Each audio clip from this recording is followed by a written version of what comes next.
Matalino si Maharlika. So, ginawa ni Maharlika, bago pa ang lahat na ito, alam naman niyang siya ay uusigin. Si Maharlika, pina-authenticate niya na yung video bago ipalabas. Okay? Kanino niya pina-authenticate kay Maharlika? Sa mga forensic experts sa United States, sa California. Yung mga forensic experts na yon, ito talaga yung mga kinukuha ng korte in order to authenticate a video. Okay? Authenticate yung kung AI ba, etc. So, top-notch talaga to. Ngayon, in-explain na yan ni Maharlika dati sa blog niya. Okay? Now, and true enough, sabi nung forensic experts, hindi siya AI. Totoo yung video. Okay? So, pinabulaanan yung sinabi noon ng gobyerno na AI-generated yung Pulveronic video. Pero, ang sabi ng mga forensic experts kasi na yon, hindi niya pwedeng i-release in public yung authentication. It can only be used in a court of law or in a legal proceedings. So ngayon, syempre, naghihintay naman si Maharlika na mademanda siya because of that video. Wala nagdidemanda. Wala nagdidemanda. Ngayon, itong si Harry Roque, kasi tinag yan si Harry Roque sa isa sa mga mastermind kuno diyan sa video, 'di ba? Yung mga sinasabi nila noon, nililink siya. So ngayon, ang ginawa ni Maharlika, pumunta siya ng Netherlands, dala-dala niya yung authentication. So ngayon, yung authentication ng Pulveronic video kasama na doon sa inattach doon sa asylum application ni Harry Roque. So, ayun ang eksena. Okay, now, ano yung, so, syempre may subjective assessment, yung well-founded risk. So, sabihin mo talaga, magbibigay ka ng, it's a narration. Okay? Tapos merong objective part. Yung objective part, hindi lang to base sa feelings mo. Hindi lang to base sa takot mo. Okay? Ano yung objective part? Kailangan magbigay ka ng mga example, no? Na hindi lang base sa feelings mo.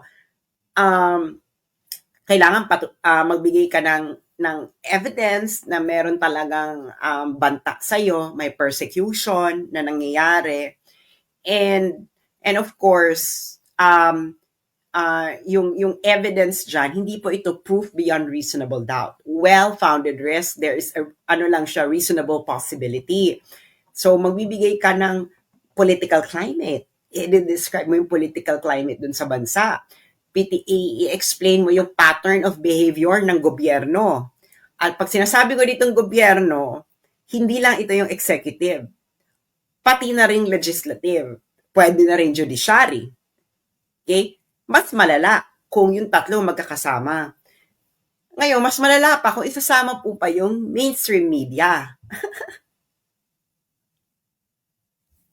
Anyway, bakit mas malala? Syempre, papakita mo na yung mainstream media masyadong align ito sa administration.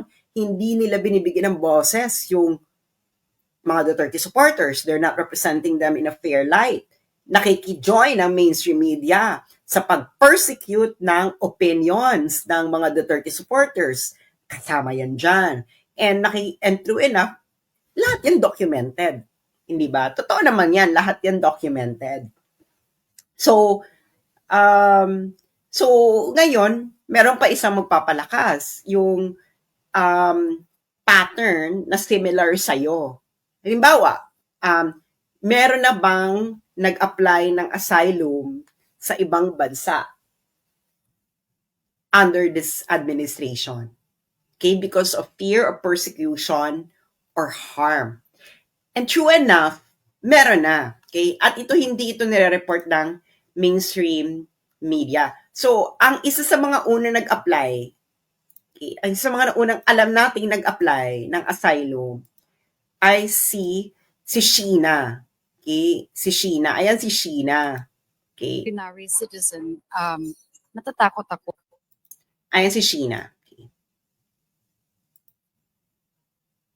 Yang Blandina Bonnevie. Yung Blandina Bonnevie, explain namin, no? Kasi hindi naman kasi ito dinidiscuss ng mainstream media. Kaya nga, mapapalakas talaga na yung mainstream media ay kasabwat ng administrasyong VVM sa pag-persecute ng mga kalaban nila. Okay, sino yan si Sheena? Okay. Si Sheena po ay partner po ito ng isang negosyante na si Francis Chua. Si Francis Chua, according to Sheena, partner lang kasi hindi sila kasal, pero may anak sila. According to Sheena, ito si Francis Chua, government contractor ito. So, ibig sabihin, meron tong mga mahilig ito sa mga government projects, iba't ibang administrations. Wag kayong masyadong ano. Ngayon, yung Francis Chua ay kaibigan ni First Lady Liza Marcos. Okay. Ngayon, bakit ngayong itong si Sheena ay nag-apply ng asylum? Sabihin nyo, bakit? Everybody now in the comment section, i-type ninyo, bakit? Bakit si Sheena ay nag-apply ng asylum? Okay. So, papakita uli natin yung itsura ng napakagandang si Sheena. Okay. Ayan si Sheena, di ba? Napakaganda. I believe si Sheena ay isang Cebuana. Please correct me if I'm wrong. Ayan, ang dami na nagbabakit. Okay. Kasi ganito po ang storya ni Sheena. Okay. Iaano ko lang, papaigsiin ko lang ang story ni Sheena. Pero ang tagal-tagal na itong kinukwento ni Maharlika. Okay? Yung kwento ni Sheena. Ang tagal-tagal na kinukwento ni Maharlika, siguro 2 years na. 2 years na. 2 years nang nagkukwento si Sheena. Ay, si Maharlika pala. Okay, ang buod, the summary of Sheena's plight ay ganito.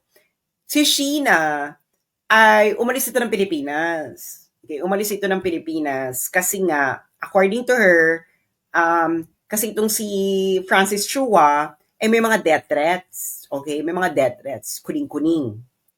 So si Sheena, umalis na ito. So, ang last destination niya bago siya nag-apply ng asylum sa Belgium ay sa Turkey. Ngayon, anong naging problema? Ang naging problema, itong si Francis Chua ay may iPad. Okay, yung Francis Chua na nangungumisyon sa gobyerno ay may iPad. At ang nakakaloka, yung iPad na yon, nandoon yung mga transacciones. Transacciones galore. Okay?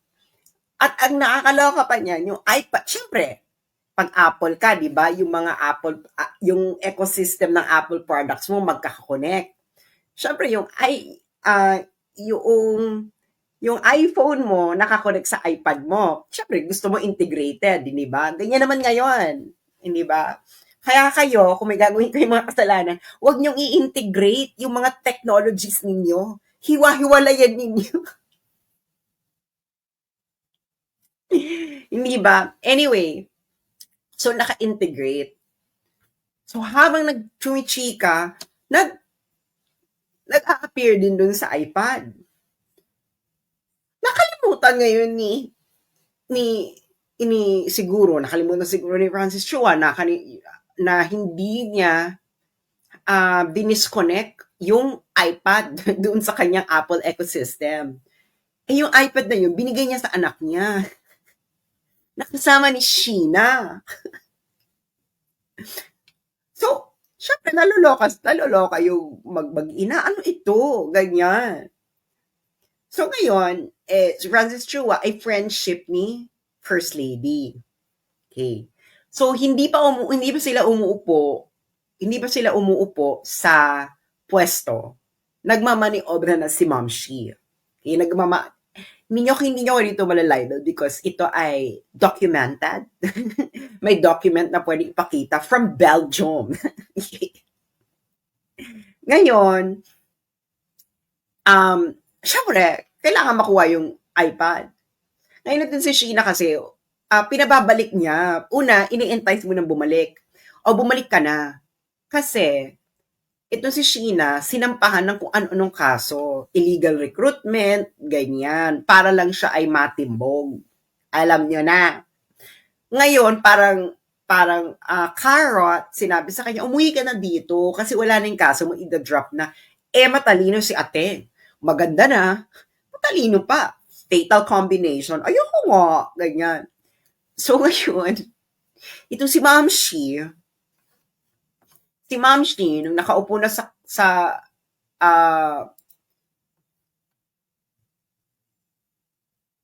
umuwi, and ano ba yan? Nung umuwi na siya, nung umupo na sa kapangyarihan si Ma'am Shi, isa yan sa kanyang mga battle order of the day. Okay? So, anong gagawin? Kailangan i-extract ang mga bata sa Turkey. Okay? Yung ilang bata sa Turkey. Lalo na yung mga minors, no? Or yung mga wala pa sa wastong edad. Okay. So, pero ang target talaga dyan ay yung iPad. Para tayong Mara Clara. Remember, mga 90s, naalala nyo nung 90s, yung Mara Clara, ang issue doon ay diary. Ito, ang issue dito ay iPad. Okay. So, ngayon, maraming chika dito yung parang yung ambassador noon sa, Philippine ambassador daw noon sa Turkey, ayaw niya makipag-participate kasi nga, this is illegal. Syempre, alam niyo naman ng mga New Yorker, it's either my way or the highway. O diba? So ngayon, so nagtagumpay ang alindog ni Ma'am Shi. Okay, nagtagumpay ang alindog ng ating unang ginang. So sino ang kanyang ginamit sa extraction? Ang ginamit niya sa extraction sa Turkey ay AFP.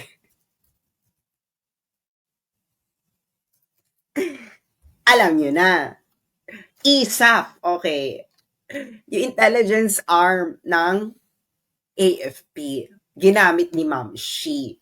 Okay? Meron niyang audio recording na ayun nga, ma-extraction, pinalabas na rin niya ni Maharlika paulit-ulit, ayaw i-report ng mainstream media. Okay. Ngayon, nagtagumpay sila. Nagtagumpay ang extraction. Nagtagumpay, nakuha yung mga bata. Okay.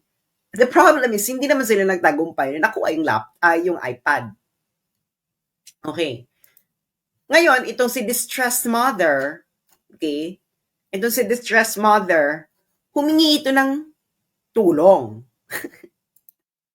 Siyempre, dahil itong si Ateng, kilala nyo ito, ay nagpipresenta na lumalaban para sa mga kababaihan, senadora lumalaban sa mga kababaihan, si Senator Risa Ontiveros, sinulatan niya.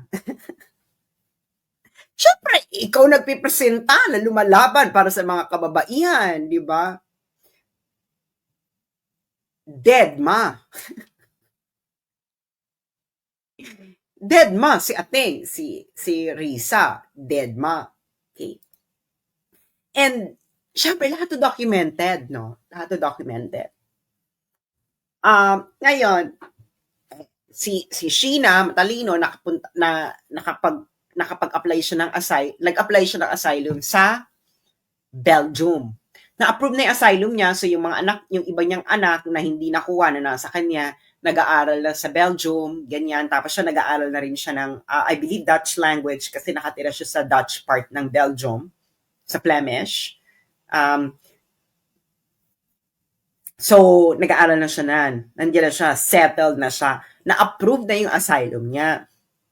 Ibig sabihin, yung Belgium, they agree na may well-founded risk laban dito kay Sheena and family. And of course, kanino manggagaling yung well-founded risk? Sa gobyerno. Kasi meron kang inaction yung first lady, ang nag-orchestrate ng extraction ang mga anak mo?